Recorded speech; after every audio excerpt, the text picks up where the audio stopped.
You're listening to Brainwork Framework, a business and marketing podcast brought to you by focus-biz.com. CEOs and entrepreneurs, if you're struggling to have the highest performance and owning a business are weighing you down. With us today is a mindset and performance coach. His name is Byron Morrison. He has been in the business for over 10 years, and he's going to talk about transitioning from founder or manager into a CEO, how we can improve our time, energy, and performance management strategies. In addition, the dark side of success and the truth about mental and emotional strain while running a business. Byron, thanks so much for joining us today. How are you? Hey, thanks for having me on. I'm excited to be here. Absolutely. So I love everything that you want to talk about. I think it's so important from the dark side of business ownership and everything. But first, I want to learn more about your journey. Where did it first start and how did it bring you into what you're doing today? Yeah, so my journey started just over 10 years ago. Like, I was at a point in my life where I had this big, shocking family event. My dad had cancer, he had most of his bowels surgically removed. He spent 25 days in ICU, most on life support and breathing through a tracheostomy. And luckily, he pulled through, something I'm eternally grateful for. But that experience took me on this journey of turning my own life around. I went on to write my first best-selling book, and I started a company working with people from around the world to really take control of their health and their lives.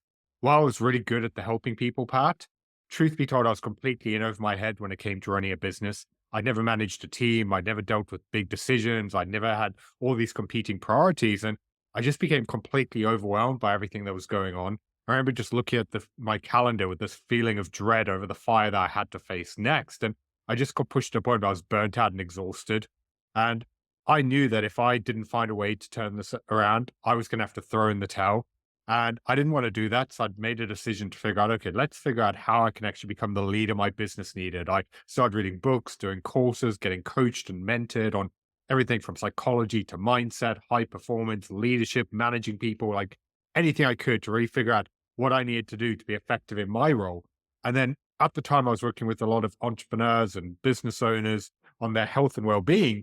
And when we were looking at their stress and their sleep and why they were feeling the way they were, all these challenges came up from their team to the big decisions to competing stakeholders and priorities. And I realized that helping them navigate it wasn't just my superpower, it's what I love to do. And that was very much the natural evolution of my business. It was since then I've written three more best-selling books and I've helped CEOs in 16 countries, very much all going through what I did, who was a founder, who was great at what they did, but didn't really know how to actually be that CEO. So that's kind of like a top level of the last 10 years of my life. I love that, Byron. It's so important for us business owners to be self aware and reflect on our own shortcomings and our strengths because we're learning things for the first time. And it's that fight or flight. Do you want to resist it and run away or take that challenge head on like you did for yourself? And that transition from either regular employee, salaried employee, or just regular like founder or manager into a CEO, I'm sure there have been mistakes along the way that you've noticed from others or even yourself. Can you go into some of those mistakes that we kind of make early on in that role? So a lot of founders and entrepreneurs, the way that they build momentum and get traction is by hustling, grinding, and putting in the work. And we get to this point where we start a business because we wanted freedom, whereas actually we're now working 60-plus hour weeks and it feels like there's never enough minutes in the day to catch up. And while that may work when you're a founder or manager and you're trying to get it off the ground, when you step into the CEO role, it's a completely different position. What a lot of founders overlook is the fact that your focus has to become far more honed in because now it's not just about developing growth. You have to manage a team. You have to keep stakeholders happy. You have to overlook the day-to-day operations and the strategy and the vision. Like if you try and do all of it, you're going to stretch yourself thin and that's where you burn out.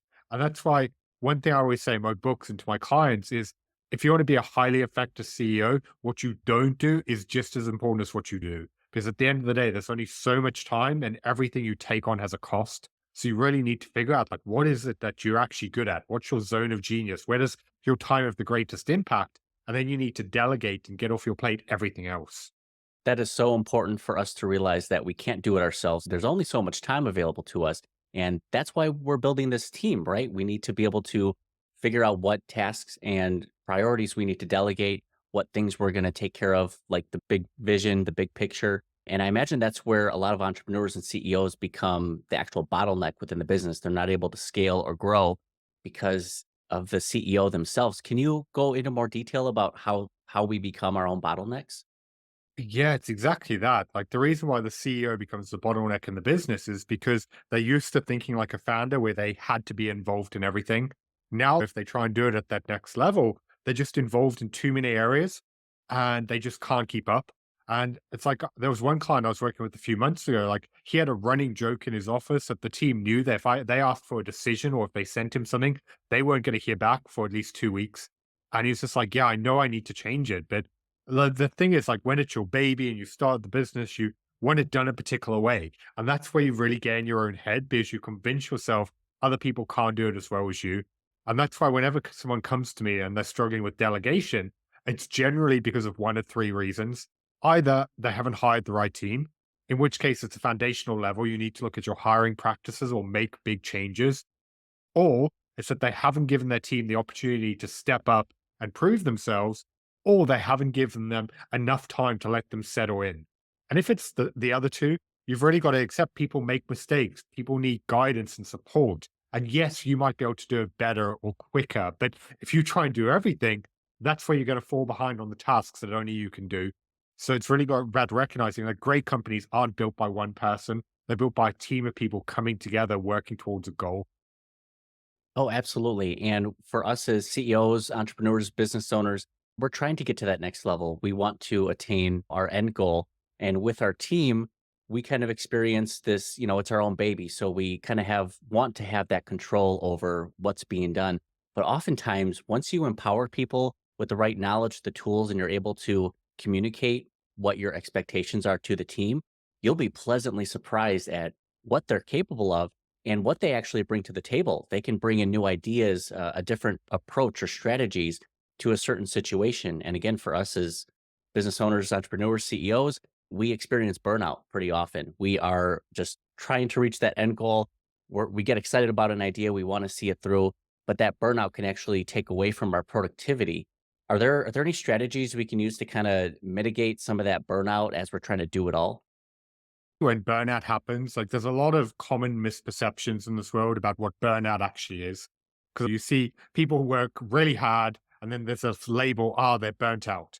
And I don't want to take it away because I know a lot of people are in challenging situations. So I don't want to sound like I'm being harsh here, but most people like that, they're not burnt out. Like they're just tired. This is why they can go on holiday for a couple of weeks, feel come back refreshed and be good.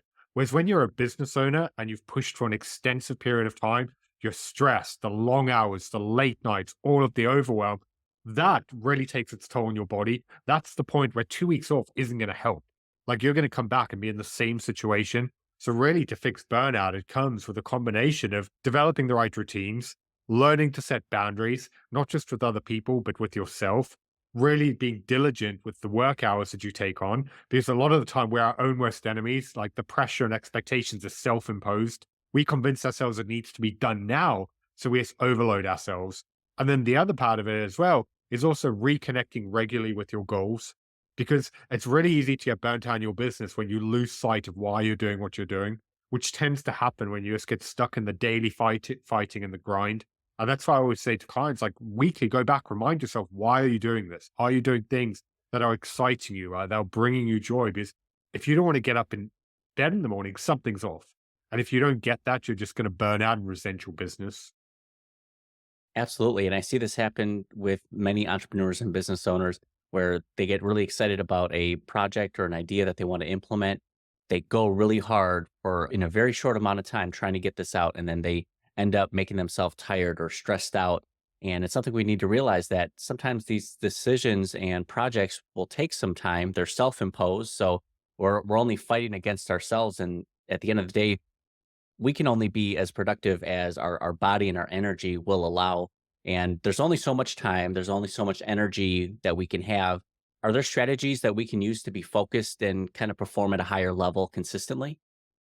I'll take you through one of my favorite energy management strategies. So, what I found is that most people try and approach every day the same. They want to get up the same time, they want to do the same things, they want to have the same routines. And that's better than nothing, but it's far from optimal. And this is why when I'm working with clients, what I get them to do instead is what I call a mixture of push and pull days. I'll give you an example of it and I'll talk you through it. So, there was a client who came to me and he was absolutely crushing Monday and Tuesday. He was getting loads of work done. He was excited. He was just absolutely dominating it. By Wednesday, though, his energy was dwindling. Like he wasn't as focused. He wasn't getting as much done.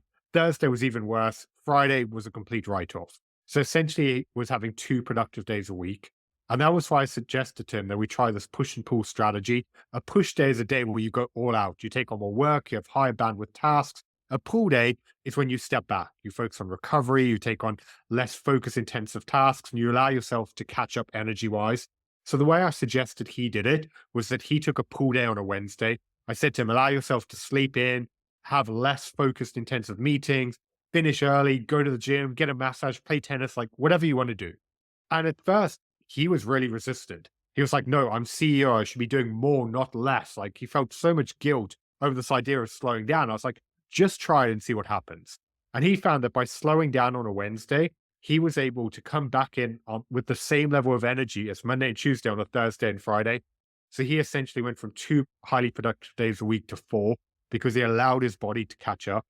And this is why I'm such a big believer. Like you need to play around with your energy and operate in your own zone. But this setup doesn't work for everyone.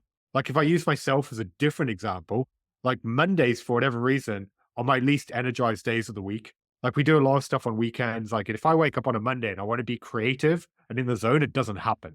Like I do all of my video content and my creative tasks on Tuesday, Wednesday, and Thursday. Mondays, I sleep in, I do meetings, I do admin tasks, everything else, because that's how my body works. So you've got to test this and figure out what works for you. And it's all about just like, look at when are you energized? When do you need to take that step back? And the reason I love this as well is it's almost giving yourself permission that it's okay. You're not being lazy. It's a pull day. You're focused on recovery and looking at your performance over the course of a week or month, not just in isolation for what you did that day.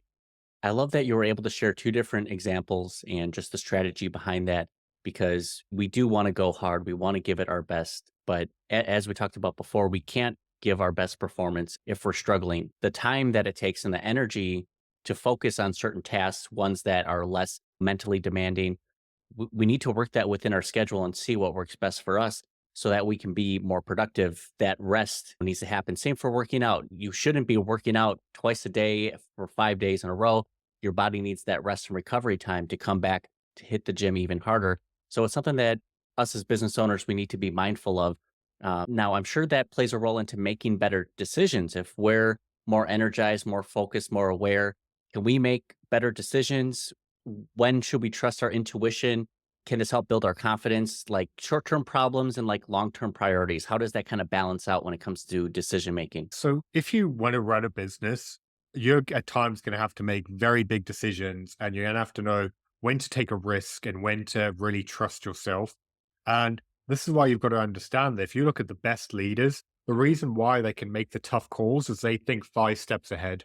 Like the example I always give to people is Elon Musk. Regardless of how you may feel about him personally, like there's no denying the impact he's had. But if you look back at his track record, he's ridiculed in the media in so many situations. They're like, what a stupid decision. He's being reckless, like all of these things. But the reason why he's able to do that is he's willing to make that short-term loss because he's thinking a few steps ahead and focusing on the gains that he's going to make. And this is why, like business, you've really got to start looking at, okay, what is the outcome that you want and making decisions based on where you want to get to, not just on where you are. It's the same as when a business starts struggling, people go into the scarcity mindset and they stop spending money on advertising.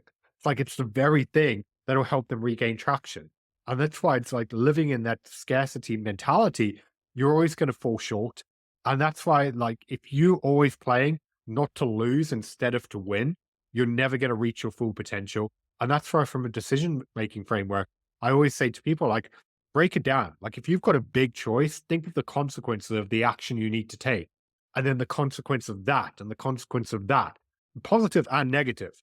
And it's then you can start to see, like, what's actually going to happen here. I'll give you a personal example of this because I know there's a lot of kind of business owners on this that can probably relate. When I started my business 10 years ago, I had no clue what I was doing. I didn't know how to generate leads. I didn't know how to make sales. Like for the first 12 months, I was just banging my head against the wall, trying to figure out how I could actually get some customers in. And at the time I was following this company, like they helped businesses like mine. I'd seen the case studies. Like I was convinced they could help me. I got on a call with them and they're like, it's going to be $10,000 to do this. Now, I'd left corporate world a year ago. I was bootstrapping the business. I was completely broke. This was an insurmountable amount of money. I went to my parents and my friends and I told them I wanted to do it. And they were like, you can't do that. It's too big of a risk. What if it fails? What if it doesn't work out? And unknown to me at the time, because I didn't go in, know much about the mindset behind it. Like what I sat down and did is I looked at it. It's like, what happens if I don't do this? Well, for the last 12 months, I've tried to figure it out. I haven't. If I carry on for another 6 months, I'm going to run out of money. I'm probably going to have to quit, go and get a job and just give up on everything I'm trying to do. But if I find a way to make this happen, I can get my marketing and sales right. I can start generating some leads. I can get some revenue in. I can start building the business I want. So when I mapped both decisions out into the future, it was clear it was more of a risk not to do it. So I went and got a bank loan, funded it. And if I didn't do that, we wouldn't be talking today. And this is what I'm on about. It's like when it comes to decision making, you have to look into the future because you need to face the discomfort, the pain, and the sacrifice because that's what leads to long-term gains. That doesn't mean be reckless, but make decisions based on the reality you want to create. I appreciate you sharing that story because it puts an emphasis on the short-term sacrifice for the long-term gain. When we're first starting out, we typically have more time than money, and we're trying to figure things out for ourselves. And sometimes, I don't know if it's our pride that gets in the way, but we want to give things an honest effort, but there are times where we need to trust an expert, a skilled professional in their field to be able to help us out. And the decision-making process that went into it, it seems at the end of the day, it's a no-brainer for you. It was the best decision for you. Maybe others, your family or friends couldn't understand that quite yet, but I'm sure after the fact, they appreciated it much more that you actually went into that. And something that a lot of people don't realize or recognize is, for us business owners, we put out a lot of the positive stuff that happens and is going on in our business. The other side is the dark side that we don't really talk about, the emotional strain that kind of comes from owning a business and running a company. Can you talk more about that dark side that doesn't necessarily get highlighted too much and, how that plays a role into our business and everyday day-to-day operations? Yeah. Like in this day and age, entrepreneurship is like the cool thing to do. You go on Instagram and social media and everyone's on about having a side hustle and building a business. And they're painted as this pretty picture as the fast track to private planes, fancy parties, and endless cash. Anyone who's actually run a company knows that is not even close to the real reality. When you're running a business, it's a roller coaster ride of ups and downs. One day you can have your highest high, and 5 minutes later, you're having your lowest low. It's basically like getting up in the morning, getting punched in the gut, and having to pick yourself up, coming back for more. And this is why I believe that you've got to be a special kind of crazy to sign up for this life, because most people just don't have the resilience and the mental ability to deal with it. But then part of the problem, though, is because you're a CEO, you're put on this pedestal. Everyone looks at you like you've got it all together. Like they think, oh, he's got all the answers. He knows what he's doing. So then there's this added pressure that you need to put on this facade. You don't want other people to see that your internal state doesn't match your external success. And this is why I've had thousands of hours of conversations behind closed doors with CEOs who you look at them and you're like, everything's amazing for them. And then they're breaking down. Like, I remember there was one guy I had an application call with. Like, I'd gone on to his LinkedIn before we talked. Like, they were winning awards, they were getting recognition. Everything looked like it was incredible. And we got on the phone and he started breaking down. It was like over the last 18 months, like, took everything out of him to get to this point. They doubled in size. Like, his wife was barely talking to him. He hadn't seen his kids. Like, he couldn't remember the last time he exercised or got a decent night's sleep. They just closed this new fundraise round. They were about to double in size again. It was like, I don't know if I've got any fight left in me. But because of the pressure on him, he was like backed into a corner. He had a team to deliver for. People were counting on him. He just had to keep pulling himself up and show everyone else and put it on a brave face.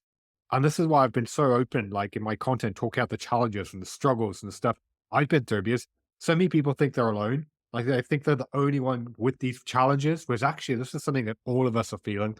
Like it's incredibly loading. It's lonely. It's full of failure and rejection. And it's just kind of what you signed up for. So what I always say to clients is like, if it was easy, anyone would do it. And it would also make for a boring autobiography. So you've kind of got to take the good with the bad. It's so important and it's a great story to share because it is that forward public facing persona that we're trying to put out into the world. Same as for anyone who's not even a business owner, the pictures and lifestyle that we project out onto our social media, they don't see what happens in the background. Maybe that hour and 30-minute wait to get into the restaurant, but all you see is that beautiful picture of food that's displayed on the plate. You're like, wow, this was an amazing time. And it's true that entrepreneurship is not for everyone. There are entrepreneurs out there, I call them, because they want that end goal of the success or recognition or the money, but they don't realize the struggle that it might take to get there. And I think it's just a perception issue, but you have to be focused on your goals. Now, once we get ourselves realigned, we're feeling better, we're more strategic. Now it's time to grow. Now it's time to scale. How does that kind of play into team management and helping keep people accountable and avoiding these feedback loops and kind of siloing people and information? I'm glad you brought this up because I was waiting for a segue to go back to something you said before because I didn't want to kind of divert the focus. Like earlier in the conversation, you were talking about setting expectations. And this is one of the biggest traps that I see founders and first time CEOs fall into. Because when you're a founder and entrepreneur, you're used to being this visionary. You have big ideas. You just think of something and you want to dive in and get it done. So you're used to executing and operating at pace, which worked for you to get to a certain level. But what first time CEOs and founders don't recognize is that that doesn't work when you're scaling a team. The reality is people can't read your mind. Just because something makes sense to you doesn't mean it makes sense to everyone else. And this is really where you can be your own worst enemy, just assuming that everyone's on the same page. And that's why it's so important to understand effective leadership isn't just hoping people catch up with you. It's taking them on the ride with you. And I'll give you an example of this. Like there was a client I started working with recently, and he's tried to delegate more and get stuff off his plate. And he came to one of our calls really frustrated because he was like, I delegated this project to a team. They took me through it this morning and they completely missed the mark and got it all wrong. And he was just like worrying he hired the wrong people and all of this stuff. And I was like, whenever someone says to me that there's more than one person involved who's made a mistake, there's a red flag. They're doing something wrong, not the individual. So I was like, go back to the team and get them to talk you through why they approached it this way. He did that. And when they went through their thinking, it's like, oh, I see exactly why they came up with this. Like he had done a terrible job communicating it. What he hadn't factored in is what he knew, the information he had, his vision, his understanding. He just threw a load of information at people and he's like, go do this. And that's why if you want to be an effective leader, you have to learn to slow down. You need to communicate, make sure people's on the same page. You also need to make sure that you're holding them to what they need to do. Final example on this, like I had another client come in and he was really annoyed with the fact that a couple of weeks ago, he delegated a task and he found out that someone had only done it that morning. And he was like, if I knew it would take them 2 weeks, I would have done it myself. Like it was only a 2-hour task. And I was like, did you tell them when it needed to get done by? And he was like, no. I was like, well, you've already told me the team is busy. They have a lot on their plate. If you don't set a deadline, it's just going to get added to the to-do list. It's not a priority. They'll get to it when they get to it. And so many first-time leaders overlook this piece. Like you've got to set people expectations. I need you to do this. This is how you do it. And this is when it's done for. If you don't have all of those pieces, that's when people drop the ball and make mistakes or don't follow through.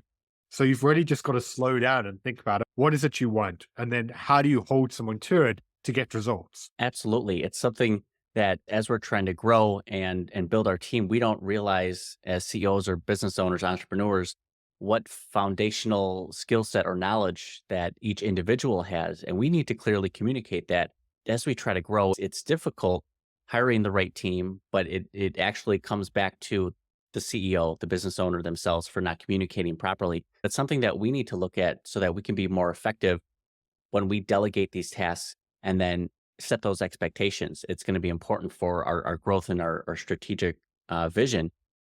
At the end of the day, what is the one piece of advice that if you could tell your younger self from 10 years ago or even throughout your journey, what would you tell yourself about what you would want to change or get to that next level? So one of the big things I've learned is what got you to where you are isn't going to get you to where you want to be. And this is why every new level of success is going to require a new level of you. The habits, the behaviors, the way of doing things that got you to where you are actually going to become the very reason why you're stuck. And this is why whenever I'm working with people, the first thing I always get them to figure out is who do they need to become to create the life they want? Because most people just think about, okay, this is the goal I want to achieve, but like, who's the version of you who made that happen? Because when you figure that out, then you can start to look, okay, what did that person do differently? What were the decisions they made? What were the routines they developed? Or the behaviors they created? Like, if you can paint that picture for yourself, then you can be like, okay, these are the changes I need to make in every area of my life for that to become my reality. And then the reason why I like this is when you're in situations where you got something you don't want to do, you have a tough conversation you don't want to have, you have a project you don't want to work on, rather than hoping that you're going to get the willpower or motivation, stop and ask yourself, what would the person I want to become do right now? And then push yourself to take that action. Like, it's not easy, but it goes back to that decision making that we spoke about before. It's like making the decisions that other people won't and taking the actions that they never will to create the life you want. So when you start making decisions and taking action as the person you want to become, that's when you actually start evolving into them and building that reality. And that's something that I do on a regular basis. I always stop and think out, okay, I've achieved this. What's the next level?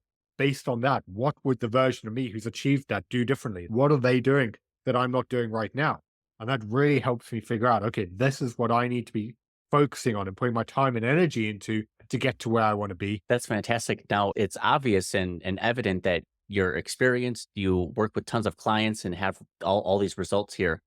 With all the resources that you've learned over the years, the coaching, consulting, from the books and the podcasts to videos, is there one resource that you may recommend to anyone else to go from where they are now into that next level CEO, entrepreneur to help grow their business? So the resource for that, depending when the show's coming out, may or may not be available yet. I'm actually working on a second edition of one of my books called The Effective CEO. So in July this year, Effective CEO 2.0 is coming out. And it's going to be essentially for anyone who's like an entrepreneur, business owner, a kind of first time CEO who needs to figure out what they should be doing, how to delegate, how to manage their time, how to make the right decisions to really show up as their business lead and the leader their business needs. It's basically everything I've learned over a decade from working with clients in 16 countries to really become effective in your role. So I'd say to anyone, depending on when the show is released, that's going to be the best place to check out. Follow me on LinkedIn or join my mailing list on my website, byronmorrison.com, and there'll be notifications going out once that's live. I'm really excited to share that with the world. You're the first person I've told properly about this, as I've only started working on it recently. So I'm about 2/3 of the way into it. It'll be at July this year. That's very exciting. And it is so perfect how you framed and answered that question, because you pre-answered the three questions I was going to follow up with. The resources, it was going to be what's on the docket for 2024? What are you looking forward to? You already shared that. And then I was going to share what places can people connect with you? And boom, you already shared the social links. This is perfect. I love it. I do like efficiency. I love it. And for all the audience members and listeners out there, we're going to have the links to connect with Byron here, his Instagram, Facebook, and LinkedIn available in the show notes and description. And by the time this is released, I'm sure he will be pretty close to having a wait list available for his new Effective CEO book. That will be available down in the link show notes as well. Now, Byron, anything else that you want to share with other entrepreneurs or business owners, whether it's like some sort of self-help, something to encourage or motivate them, anything that you haven't shared yet that you want to drive that point home for all of our listeners? I think just the way I like to wrap this up is just knowing the audience. Please just learn to cut yourself some slack. Like, the problem with being a high achiever is you put all of these standards and these expectations and this pressure on yourself. And while it's amazing, like, it's a big motivator to get you to be better, the problem is you can very easily fall into a cycle where you also become your own harshest critic, where nothing you ever do is enough, where you always dwell on what you got wrong and beat yourself up. And yeah, that can be a push to keep going forward, but it can also be the very thing that causes you to lose your confidence. You're always questioning yourself and doubting your self-worth. And that's why you really need to learn to balance your ambitions with really just recognizing that you've shown up, you've put in the work, you've given you something your all, because you need to be your own biggest cheerleader. If you're always dragging yourself down, you're never going to get the life and success that you want. Or even if you achieve it, you're still going to feel like there's something wrong with you and you're not enough as a person. And that's why if people just take anything else away from this, learn to recognize when you're doing your best and just be kind to yourself. Like, the world is hard enough as it is. Like, entrepreneurship is a big enough battle. You don't need yourself then stack it against you by being your own worst enemy as well. That's so important for us to recognize. And sometimes we make good or bad decisions based on how much stress and we're putting on ourselves and trying to get to that end goal. But it's so important. I appreciate you sharing all these tips and tricks and your knowledge with us, because a lot of first time business owners, CEOs, or entrepreneurs here, they run into these struggles. they lack that confidence and they create self doubt, and then they can't be their best person as they go forward. So, Byron, thank you so much for joining us today and sharing all these tips and tricks. Excited for what the future holds for you. And if there's anything else you want to share with them, please let them know. No, thank you for having me on. And yeah, if you want to follow more of my stuff, like I said, just connect with me on LinkedIn. Just search for Byron Morrison. I put out daily content and you can find out more on that. I love it. Thank you so much, Byron. Thanks so much and have a great day.